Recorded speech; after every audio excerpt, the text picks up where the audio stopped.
Welcome to our first series of the podcast, The Delegation Shift, Let Go to Level Up. This series is focused on providing the tools for growth-minded leaders ready to move beyond the weeds and into their next level. Ashley, we made it. We did it. We're here. We This did podcast. it. I'm so excited. I know. This podcast has been in the making for quite some time. And I feel like we finally got our ducks in a row. And even though it's summer and it's a little chaotic with all the kids home and everything happening all at the same time, we're here. We're here, and I'm really excited about giving more people the tools that we have created here and getting to talk to you about all of it all the time anyway. We decided to just hit record and share it. Yeah, absolutely. It's a daily conversation, so why not share that with people who need it? Now with Elevate, our focus obviously is helping business owners and delegation and mastering delegation. Is that why you started Elevate, or was there something else behind the birth of Elevate? Yeah. So I feel like for me, when I started Elevate, it was because I had plenty of time to support entrepreneurs and small businesses as a freelancer. And I also grew up around entrepreneurs in my family. And I think that just through those experiences, I have definitely seen the delegation struggle. And originally, Elevate was more of a let me just get in there and help you with these things that you clearly need help with. But over time, I also realized that the skill of delegation itself is actually a very much a learned skill.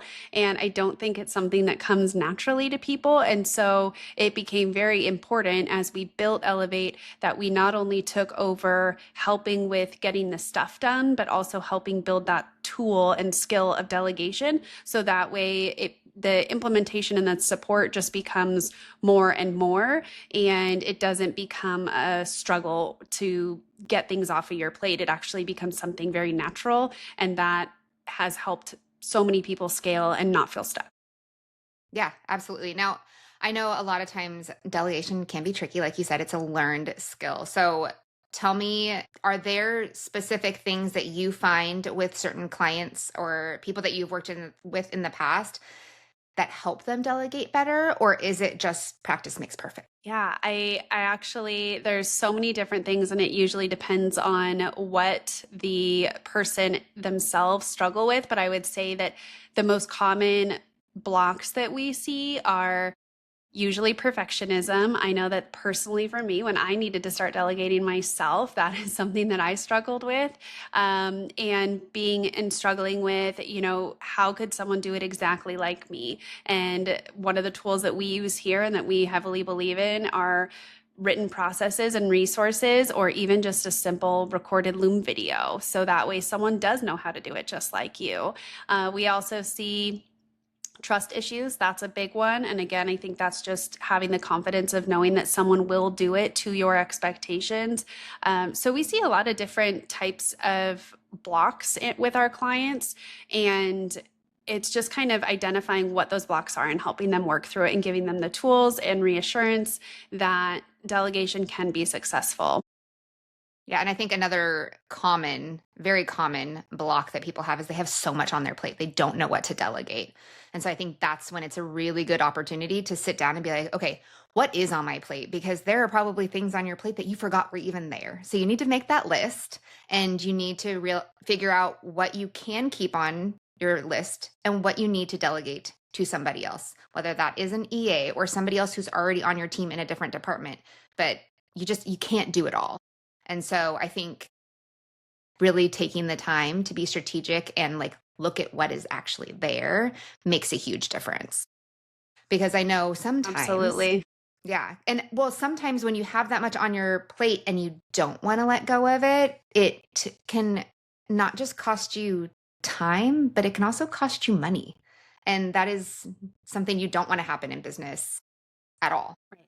Yeah, I think the big thing for me, one of the biggest lessons that I have learned in growing my business at the same time as I was raising babies is, and it is a big slogan of ours. You heard it in the beginning of this podcast. You see it on our website. You see it all kinds of places on our merch, is you can do anything, but you can't do everything. And I realized that very quickly myself as I was raising a business and babies is I had actually my real unrealistic expectations of myself.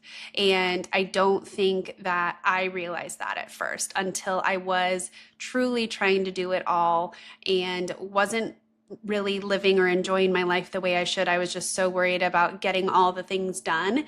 And I realized that even delegation, I think a lot of people realize or need to realize that delegation is something as simple as hiring a housekeeper or asking your kids to start helping empty the trash or whatever it might be. You don't have to own all the responsibilities personally and professionally because you also have to take care of yourself. And so that's also why I'm so passionate about it, because I've hit burnout before, and typically that's because I'm expecting myself to do everything. And like you said, you really have to just be aware of what is taking up your time in a day, whether it's work and or professional or personal. And I think realizing what doesn't have to be done by you, and it's okay to ask for help, even if it's temporary. Just it's okay that you don't do it all in a day. Yeah, because burnout is real, and Yes. it is a slow burning thing. And then once you're there, you're like, how do I get out of it? So yeah, I totally understand. Um, what have you ever heard? And I've heard some people say this, that like delegation is scary and like letting go is scary, that they don't want to give it up because of XYZ. But while it's unknown and it's unfamiliar, it's not scary. It's just unknown and unfamiliar. And I think that's the mindset that people have to have going into delegation. Yeah, I agree. I think that letting go can feel very scary, especially if you've never done it before. And that's why I feel really passionate about helping people figure that out. And it's something that even once you figured out how to do it, you have to be aware. Like I said, I've realized it. I've taken the tools to help myself get out of it, but then just by nature, you'll just get right back in. And so you have to be aware and be able to get out. And it does become less scary over time. So I would love to hear from you. Speaking of letting go being scary, you are one of our lead EAs and you have supported Elevate clients, many of them over the years. And in your experience, you have seen the blocks that we just talked about, whether it's perfectionism, trust issues, fear.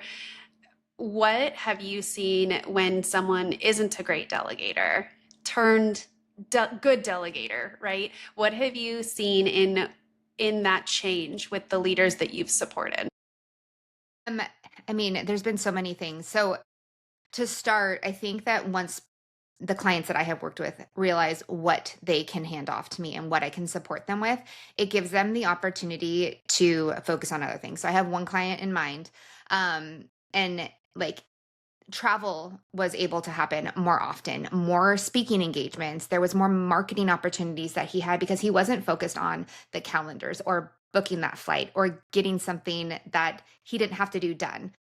They're they're not little things, but they're not big things that he has to own either. And so to have the availability to then have those additional calls with networking opportunities or speaking engagements, like I was saying, that just amplified his voice and amplified his business. And that business has now grown to where he has a team that is working with him now. It's not just a one man show anymore. I think other good delegators, they tend to start delegating more. Once you delegate once and it goes successfully, it's like, oh, you can do that? Well, here, let me give you this and let me give you that. And so I just think that it opens up the door not only for your calendar, for your family time, for your zone of genius time, it opens up the door for additional things to be delegated and for you to realize that additional things can be delegated, which I think is the hard part. Yeah, and we have had clients who have no experience delegating, and once they do it, we have heard quite a few clients say something like, "This is addicting," Huh? once they see how it can go well. And like you said, with this other client that you were referring to, now that he's not doing those big and small things, he's able to spend more of his time in the things that he either wants to do, needs to do, etc. Right? So he's able to have more impactful leadership level things take up his time versus maybe the small things that he was saying weren't a big deal. We hear that all the time where people are like, well, I don't need to delegate that. It only takes me 5 minutes. And my response to that always is, okay, well, how many 5 minutes? And also, like, what would it be interrupting? So let's just say a executive has, we all only have 24 hours in a day, every single one of us. And so if it's only this 5 minutes, well, what is that interrupting? We also have to be cognizant of what hat we're wearing, the type of things that especially small business owners do. It takes a different type of brain. Stepping into one function to another back and forth is really draining on your brain. And so, yes, it might only take 5 minutes, but how much brain space is that taking by switching gears so many times in a day? So I think that's also what people have to remember is just the disruption, I think, to the flow of things. Right. Well, and like you said, there's 24 hours in a day, but technically a working day is only 8 hours. So really, you should only be working for 8 hours. So if those 5 minutes add up really fast in an 8 hour workday, if that's your ideal workday. So I think a lot of times we need to get out of the mindset is we have 24 hours in a day. No, we have 8 hours of our working day. So look at it that way. Like if you have 8 hours of working time because you want to protect that family time and you want to protect that me time and you want to protect that gym time and you also have travel time for either if you're in the office going home or going to a sporting game or a concert, whatever you want to do that day, protect that time. So look at your day as an 8 hour work day and those 5 minutes 10 times is an entire hour in your workday. And so that's kind of like the mindset shift that you need to have when you're looking at what you're doing day in and day out as a business owner, a department lead, a leadership team member within an organization. So it's just a mindset shift, like we've been saying. So why? Absolutely. I think that a lot of times people see delegation almost as a weakness, like they can't do something. So they don't delegate it because they're like, well, if I can't do it, then that shows that I'm not capable. But I know we always say that delegation is a strength. Now, why do you think that letting go and delegation is a leadership strength? I think that you're absolutely right that people think, well, I can do it. I have the capability to do it. And that's personally where I get caught up as well, where I have been caught up many times where I am trying to do everything because I can. And that's why that phrase of you can do anything, but you can't do everything. So I think that it's realizing that, yes, I have the ability to do this and do it well, but I do not have the ability to do this and 1,000 other things well. At some point, those hours in the day or that space that you have, the tools that you have, the resources that you have will run out. And so you can't do it all well, even though you could do that one thing well. All of it at the same time you can't. So I think that it's a strength because you're realizing that first of all. What do they say? Admission is the first step. So I think that people need to realize that it is a superpower. It is a strength. You're not releasing your power. You are empowering others to know that you trust them to get the job done, to know that they are, by them taking ownership of this process that you're now delegating to them, they're helping you be more impactful in other areas, which then helps the business and comes back and helps them as well. So there's this whole cycle of increase of responsibility. It really does uplift others. And I think that it also shows trust to say, I'm trusting you to own this process. And if you explain it to the person you're delegating, like this business is my baby, this process is my baby. You can say, I am very nervous to hand this over, but I believe in you. And I also know that you will come to me with any questions. You can make sure there's space and time for questions to be asked, for feedback to be given, whatever is going to make you feel the most at ease and also the other person to feel the most empowered. And I think over time, you'll realize how much more you're able to do with that time that you have now freed up. And it will in the end, people will, the person who's delegating will see the impact of that in their own lives. And like you said, I tell clients all the time, whether that's to give you more space to do more business things or personal things, either way, we have to start making more space for whatever all these other things are taken up. Yeah, absolutely. You were talking about the fact that it empowers team members, right? That also gives them the opportunity to bring suggestions to the CEO, because a lot of times as a business owner, and I know we've both said it in the past, like sometimes we're too close to a task that we're working on and we don't, like, it's tunnel vision at that point. We've been staring at the same page for 3 days, nothing is changing, but we know something needs to change. You hand it over to somebody else and all of a sudden it's like light bulb. They've got it. They figured it out. They know exactly what to do. They know exactly what system needs to be updated or how to make this more efficient.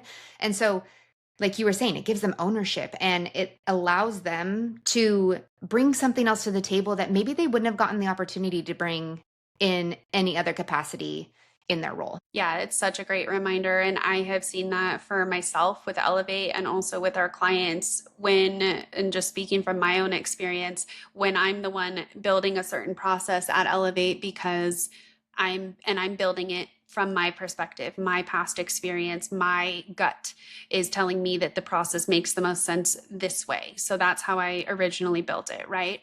Now, whether that is over time, things change, or there's just another person, like you said, another perspective. Either way, getting a second point of view on this at some point of this process allows for so much more out of the box thinking to things that I probably would have never thought of just because of my own experience. And I always tell my team, even if I feel really strong about the idea that I have with something, please tell me if you have another idea, because I can guarantee you that something out of pieces of my idea and pieces of your idea is going to turn into a beautiful thing, because there's pieces of both that neither of us would have thought of, right? So it does oftentimes take things like groupthink. And when you delegate things like this, you're able to have someone own a process and tweak things that you would have never thought that are going to be even better. So why not give it a try? Yeah. That's why Voxer is amazing for those brain dump moments when you just all need to collaborate and you just typing it out does not work. And you're like, okay, tell me everything that's on your mind. And then we'll put it in a pot, mix it together, and then create something beautiful out of it. So Exactly. Yes, I'm all about the group think, and just out loud thinking is always beautiful. yes. Now, I know you said that you have found that you yourself have been a bottleneck in the past. What are some of your biggest lessons learned as a business owner and a CEO regarding being a bottleneck, and how or what to do when you reach that point? So for me, I think sometimes when I am super overwhelmed and I realize that I'm a bottleneck, first, again, admission is the first thing, realizing that something isn't working, even if I can't identify what it is right now. I can and have to identify that it just isn't working. And then I think it's really just about talking to the people who are directly with you to say, this, clearly some sort of process here needs to be shifted, or ownership needs to be shifted, and let's talk through it. What can we do? So I think it's just being willing to recognize it and work through it and potentially provide ownership to someone else. I mean, it is very hard for me to admit when I clearly am a bottleneck and there is too many, I have raised my hand for too many things, or said I needed to approve too many things or be involved in too many things. It's very hard to, one, admit, and two, tell myself I have to pull out of something because I enjoy it, right? I said I wanted to because it's something I want to be a part of, but you have to be willing to admit that you can't get it all done, and or you are the reason why something isn't moving forward. So also realizing that maybe sometimes done doesn't have to be perfect, and that it can go live or it can be moved forward even if it's not perfect, just so that way it's not caught up on you and all the details. Yeah, it's that small mindset shift that really Mm-hmm. makes a huge Yep. impact on what you're doing, regardless of delegation, right? What you're doing as a business owner, having the ability to have that small mindset shift when things aren't going exactly as planned or things aren't going the way you envision them going just being able to let that shift happen and let that pivot happen and know that it's going to be okay. I know one of the small mindset shifts that, I have seen from not just my clients, but just in general is if I'm not busy, I'm not doing enough. Listen, we're all busy. Everybody's busy. And it's busy is not productive. Those are two completely different things. So just because you're busy doesn't mean that you're actually making forward momentum. And that's what you want to be doing. So delegating the busy work or the low value tasks that don't have to be held by a CEO or by the department lead allows you to be productive. And that's the goal, right? Be productive. Absolutely. And I think that's where balance comes in too. And I mean, I know we always joke here at Elevate with each other that we are all very busy. We are not lacking in too much spare time. And so I think it's just about making sure that you figure out how to best use that time for your time. One of the mindset shifts that I see with our clients that originally start with us where they're hesitating and then eventually they understand is we hear a lot of, they won't do it like me. I know how to do it well, so I might as well just do it. It's just easier if I just do it. And I understand that because sure, it might take you, 5 minutes, and training someone might take you 20 or 30. But it's what is that saying? What's that phrase of it's about fishing, right? I could go fish for you or I could teach you how to fish type of thing.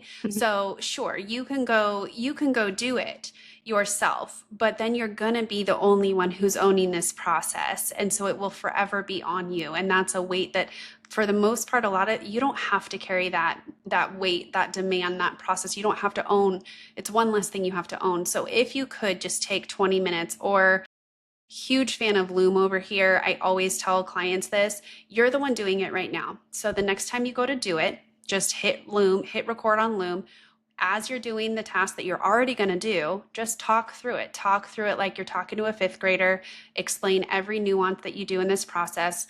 And then when you are finally ready to delegate it, all you have to do is send that Loom over. The person who's going to now take over this task, they can pause, rewind, slow down, fast forward, whatever it might be. There's going to be a lot of less questions.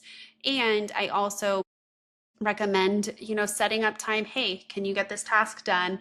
And then let's make sure we, sync together the next day so you can ask me live any questions that you have. Always build in an opportunity for feedback, especially if it's a critical thing or a creative thing, something like that. There should always be some sort of feedback or approval process in the beginning. So sure, it might take a little bit extra time in the beginning, but once you know that that person is now going to own it and it's not something you have to own, even if you do it faster in the beginning, eventually they're going to do it faster. And like we said earlier, they may even do it better because they have a new idea. So yeah, you mentioned the looms for a fifth grader. I wish that I could record a loom for how to fold our laundry so that my fifth grader could now fold her own laundry because she does not do it like me. And that is one of the things that I cannot let go of because it gets put away a certain way. And so I'm like, you can do it. Otherwise, I'm going to be folding laundry until people are moving out for college. And then they're going to go to college and not know how to do their laundry. So this is, yes, I'm the bottleneck right now. Yes. Well, admission is the first part, right? Here I am. I started having my kids at least match socks. I've started there. So they do that. Yeah, we do certain things, but I'm like, we're getting to the point where you should start folding your own laundry and help out a little bit more with some of the things that I know you can because you're at that age now. But like you said, you need to empower them, like I said. Exactly. Yes, empowering them. That's what I will definitely do. So we need mindset shifts throughout our entire lives. It's not just in business. These mindset shifts are going to happen from business to personal to friendships to everything. And like I was saying, the laundry is something that I need to have control over and the way that it's folded. Like, I don't care how it's washed, but the way it's folded, I have a particular way I like shirts folded and shorts folded too. And I think that is the same for a lot of CEOs when they are going to delegate. They want to have that control. And I know you said it earlier in regards to like having your hands in so many things and having to approve it. And it's not that you need to necessarily have control of it, but you want to be a part of it. So it's a want. And not necessarily a control, you know what I mean? But I think some CEOs have difficulty letting go because it feels unsafe to let go and the control feels safe. And it's, I think a big thing is just realizing that for certain things you do want to remain in control. You do want to be aware of at least. So I think just really doing some thoughtfulness on it. I talk to our clients all the time about, you know, if you feel yourself wanting to micromanage, that means there's a lack of trust somewhere, and not in a malicious way by any means, but maybe that means you are not getting enough updates right now until you are feeling like they truly can own the process. And that's the control piece. You're feeling this, again, this is your baby, this is your business, you have a lot of, this is high stakes for you, and so fully letting go doesn't feel great in the beginning. So if you're feeling that micromanaging urge, it probably just means there's a lack of insight, right? So maybe not control, but maybe it's just insight. Hey, as long as I just know XYZ is happening, I will feel so much better. So communicate that, right? Hey, I'm feeling the need to micromanage. I'm feeling a little bit out of control here, or lack of visibility here. What can we do to help ease that a little bit? I trust you. It just is that feeling of not knowing that I don't like, or some, just be aware of that. And I think just making those shifts to help ease that until you can truly fully let go. It can very much be a baby step process. It does not have to be diving in by any means. And I think, again, it just comes down to awareness. Yeah. Well, and like you were saying for the check-ins, like if they feel like they're not having enough visibility on what's happening, a check-in doesn't necessarily mean a huddle at 5 o'clock. Like it could be as simple as like a wrap-up email at the end of the day and sharing the links to any documents that you have done, or sending a recap for the calendar the next day so they're aware, so your CEO is aware of what's on the calendar. It does not have to be something formal. It can be something very informal. It could be a Voxer, and just say, hey, this is what I got done today, and this is what is on the plate for tomorrow. These are the meetings that you have. Let me know if you have any questions. We'll touch base in the morning. It could be as simple as that, but you're still getting the visibility on what's happening and able to take a deep breath and know that things are still, the progress is still happening. It's just not happening by you. Right, exactly. Because that is very different. When you are the one doing the things, you also are the one knowing all the things. And so to go from that to maybe really not hearing about a certain piece of your business every day, it could feel very jarring. And so I think that for a little bit, just at least having the awareness of what's going on feels a lot better. And the other thing I was going to say too, another option would be, I tell clients all the time, just have some sort of task management tool somewhere where you can see the progress of what they're doing. So even if they don't send an update, some people we know are allergic to email. They don't want an email update or whatever it might be, but they do want to just be able to peek in and see how it's going every once in a while. So whether it's something, a super simple spreadsheet or a task management tool, it doesn't really matter how, whatever is easiest and most accessible, is just to make sure that you have the ability to peek in every once in a while. That's fine too. So just really thinking about what would feel best to ease that that change. It's a big change. Yeah. Yeah. Well, I think today's conversation will help so many business owners and, leaders in whatever industry they're in to really understand that, yes, it does feel scary, but it's not scary. Delegation and letting go is a superpower. And once you are able to start doing it and practice it, then you will become better and better at delegation and really open up space in your 8-hour workday to really get done the things that only you can do. Yeah, and you're not alone. It is No. common. Even the best delegators out there struggle on some days, weeks, and months. And so you are not alone.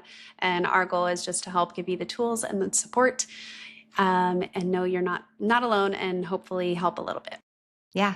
Yeah, that's what we're here for. So, well, everybody, thanks for tuning into our Delegation Shift series. If this episode gave you one step closer to freedom, hit follow and share it with your fellow business owners and leaders. And don't forget to grab your free workbook and tools in the link that'll be in the show notes. And remember, you've got this.